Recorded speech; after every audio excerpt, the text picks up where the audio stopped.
When Veda and Arjun's families meet to discuss their marriage, the conversation revolves around their shared interests and hobbies. Both sets of parents seem to agree that the couple would make a perfect match, as they share many hobbies and common interests. Veda's grandmother, who is religious and widowed, walks into the room and casually inquires if the couple has had sex yet. The other elders are shocked, and Arjun and Veda are left embarrassed. Veda's grandmother insists on the importance of physical intimacy in a relationship, as she believes hobbies can be abandoned and interests change over time. Later that night, she privately narrates to Veda her relationship with her own husband, Veda's grandfather, which was based on mutual attraction for each other, as well as the ability to satisfy the other in bed. Taking cues from this, Veda and Arjun become intimate, often renting private hotel rooms to engage in intercourse. Veda confesses to her grandmother that, though she enjoys the experience, she isn't left feeling fully satisfied.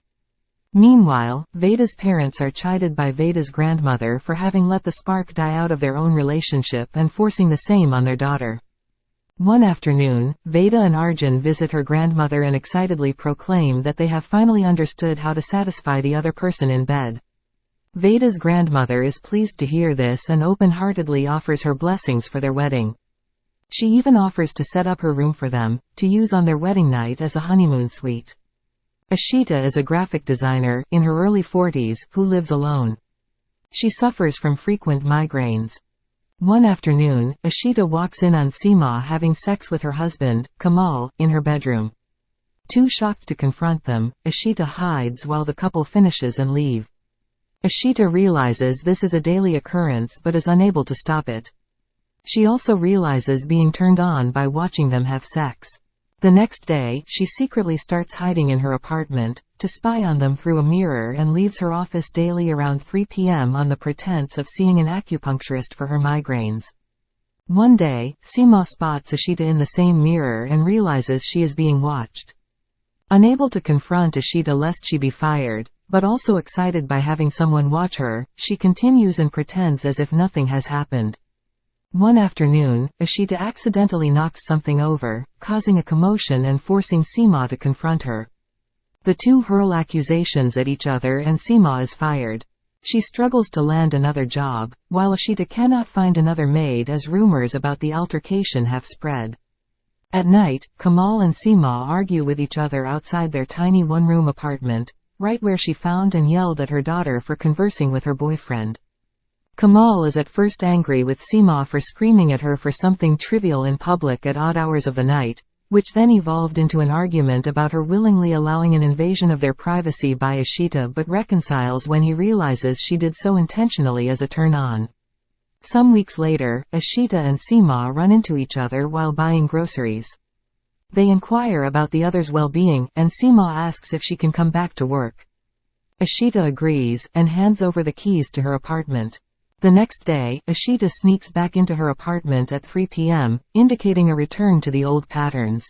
A successful CEO of a company, who is married but has a strained relationship with his wife, meets with. Before the accident, he had a video call with his girlfriend, who distracted him and caused him to crash into a tree. Unable to start his car or use his phone, he seeks help from the cyclist and they go to a nearby village.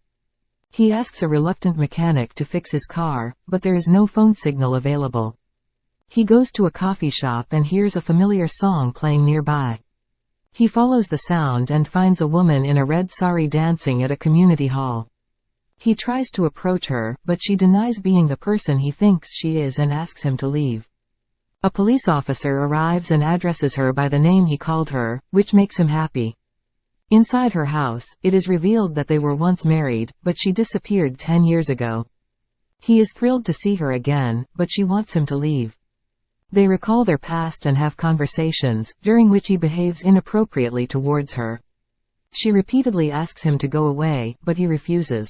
They discuss the events leading up to her disappearance, and she suspects that their friend Anu was involved. He reveals that he married Anu and had children with her, becoming the CEO of Anu's father's company. This angers Shanti, who thinks Anu orchestrated her abduction to marry Vijay.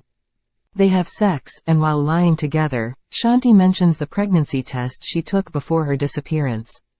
Vijay's response reveals that he manipulated the situation and planned everything to marry Anu. He admits to suffocating and killing her with a pillow. In order to escape the arriving policeman, Vijay escapes through a window. Back at his car, he sees people pulling his body out, thinking he is dead because he didn't respond. Shanti appears next to him and tells him he should have returned when he had the chance, to which he screams.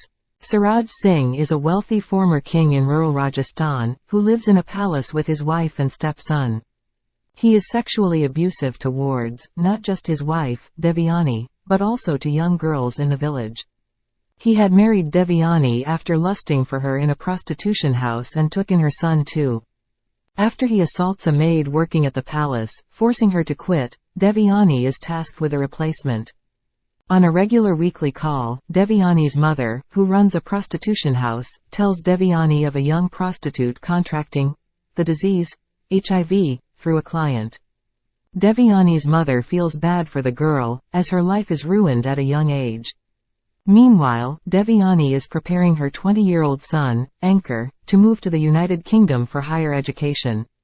Ankur is reluctant to leave his mother alone with his stepfather, but Devyani's long-term plan is to follow Ankur abroad once he settles down. Suraj discourages Ankur from his plans and also keeps chiding him for his unknown father. Suraj sets him on Rekha, the new maid hired by Devyani to replace the one who quit. Rekha is young and innocent, and Suraj tries to take advantage of her on the pretext of getting a massage. Ankur walks in at the same time, and Suraj is forced to leave. Meanwhile, Ankur notices Rekha's disheveled appearance as she adjusts her clothing. At night, Devyani is awoken by sounds of pleasure and moaning emanating from a room in the castle. She believes it is Suraj and Rekha, and seems oddly pleased.